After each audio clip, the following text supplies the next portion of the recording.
దగ్గరుండి ఆ బెల్ట్ షాపులు అమ్మించే కార్యక్రమం. ఆ బెల్ట్ షాపులో ఎక్కడ కూడా ఎంఆర్పి రేటుకి అమ్మరు. MRP plus ₹10, MRP plus ₹20. So గవర్నమెంట్కి రావాల్సిన ఆదాయాలు గవర్నమెంట్కి రావడంలా, ఇలా జోబీల్లోకి పోయే కార్యక్రమం.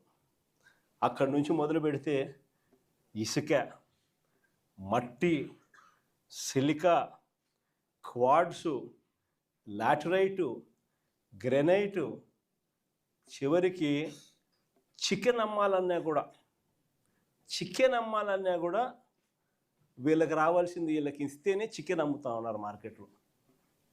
అదర్వైజ్ చికెన్ కూడా అమ్మించడంలా చాలా నియోజకవర్గాలు ఆ స్థాయిలో దోచుకుంటా ఉన్నారు. అధిక ధరలకు పీపీఏలు, పవర్ పర్చేస్ అగ్రిమెంట్స్.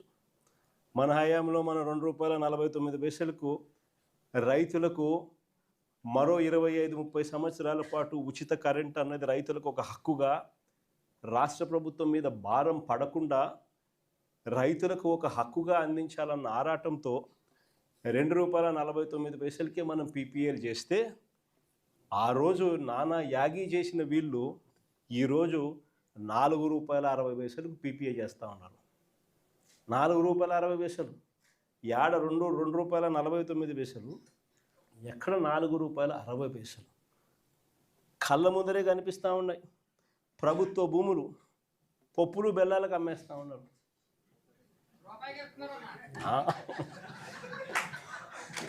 కొన్ని రూపాయికి షాపుకు పోతే చాక్లెట్ వస్తుందో లేదో నాకైతే తెలియదు, కానీ ఆంధ్ర రాష్ట్రంలో మాత్రం రూపాయికి భూములు, కోట్ల విలువ చేసే భూములు మాత్రం వస్తూ ఉన్నాయి.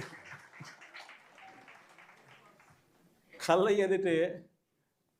ఎదిటే రిషికొండకు ఆపోజిట్ 50 ఎకరాల భూమి, ప్రభుత్వ భూమి, తన సొంత బంధువుకు, విశాఖపట్నం ఎంపీకి 5,000 కోట్ల విలువ చేసే భూమిని శనిక్కాయలకు బెల్లాలకి, అసలు అది కూడా ఊరికనే రెగ్యులరైజేషన్.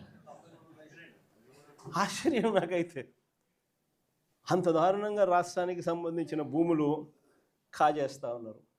ఇక అమరావతి గురించి నేను చెప్పాల్సిన పనుల, అమరావతిలో ఏం జరుగుతూ ఉంది అన్నది, ఎంతటి దారుణమైన స్కాములు జరుగుతూ ఉన్నాయన్నది మనలో అందరికీ కూడా ఇప్పటికీ అర్థమైంది.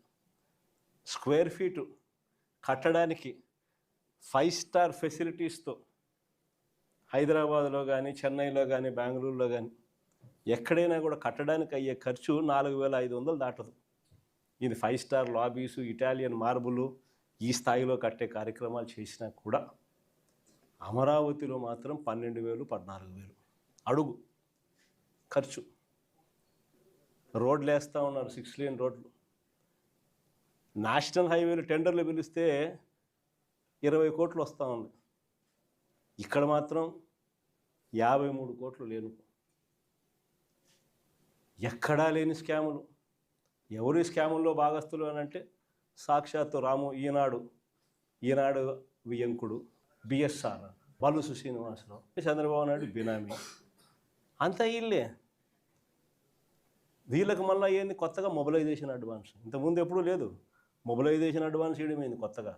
ఇంతకుముందంతా వర్కులు చేస్తే బిల్లు ఇచ్చే పరిస్థితి. ఇక్కడ చంద్రబాబు నాయుడు హయాంలో వర్కులు చేయాల్సిన పనిలే.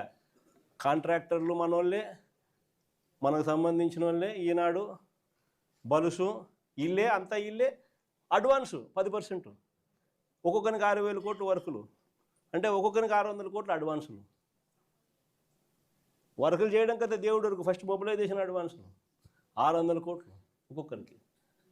ఈ స్థాయిలో దోచేస్తూ ఉన్నారు. ఎక్కడా కూడా రాష్ట్రానికి సంబంధించిన ఆదాయాలు ఇక రాష్ట్రానికి ఎలా వస్తాయి? రాష్ట్రానికి సంబంధించిన ఆదాయాలు ఇలా కొల్లగొడుతూ ఉంటే ఇక రాష్ట్రంలో ప్రజలు, పేదలు, మధ్యతరగతి వర్గాలు, వీళ్ళ పరిస్థితి ఏమిటి? ఈరోజు ఆశ్చర్యకరమైన విషయం ఏంటంటే ఏ రైతుకు కూడా ఈరోజు గిట్టుబాటు ధర రావడంలా. ఉల్లి పంట చూసుకో, శనగ పంట చూసుకో, ఏ పంట అయినా చూసుకో, దళారీల వ్యవస్థ. ఏ రైతుకు కూడా గిట్టుబాటు ధర రావడంలా. అదే మన హయాంలో ఆర్బీకే పెట్టి, ఈ క్రాప్ పెట్టి, అందులో continuous monitoring of agricultural prices and procurement అని సీఎం మ్యాప్ అని పెట్టి ప్రతి ఆర్బీకే పరిధిలో ఒక పోస్టర్ కనిపించేది, ఇదిగో ఈ పంటలకు ఇవి గిట్టుబాటు ధరలు అని. అంతకన్నా తక్కువ రేట్లు ఎక్కడైనా కానీ ఉంటే వెంటనే ప్రభుత్వం ఇంటర్వ్యూన్ అయ్యేది. ఆ వెంటనే ఆర్బీకే పరిధిలో నుంచి అగ్రికల్చర్ అసిస్టెంటు వెంటనే సీఎం యాప్లో అప్లోడ్ చేసేవాడు.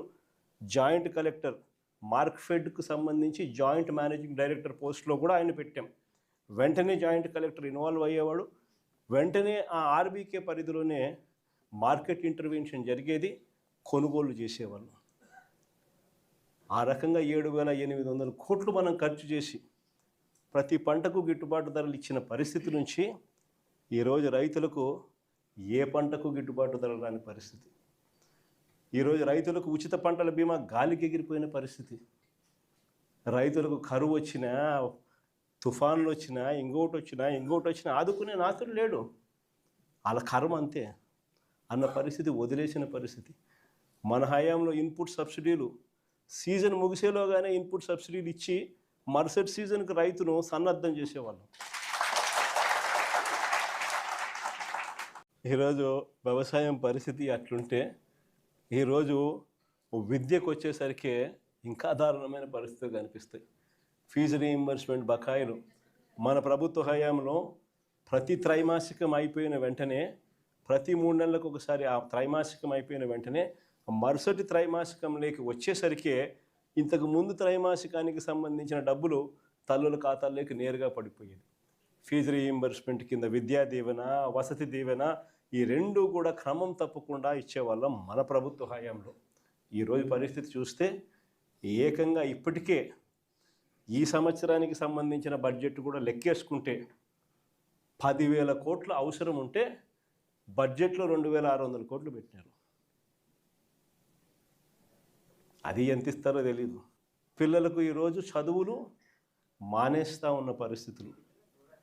తల్లిదండ్రులు ఈరోజు పిల్లల్ని చదివించాలంటే చదివించలేము అని చెప్పి పిల్లలు చదువులు ఆపించేసి వాళ్ళని పనులకు పంపించే పరిస్థితిలోకి తల్లిదండ్రులు వచ్చేసినారు.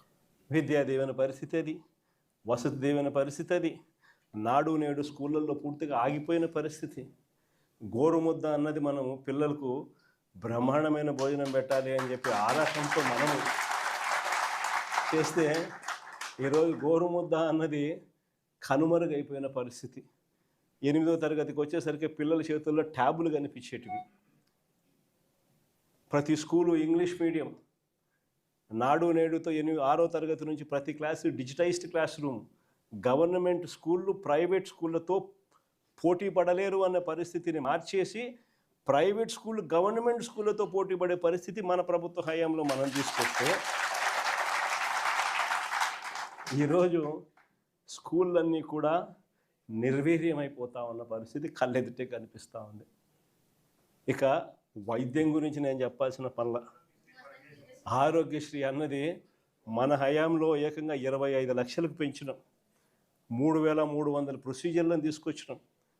ఏ పేదవాడైనా, ఏ మధ్యతరగతి వాడైనా కూడా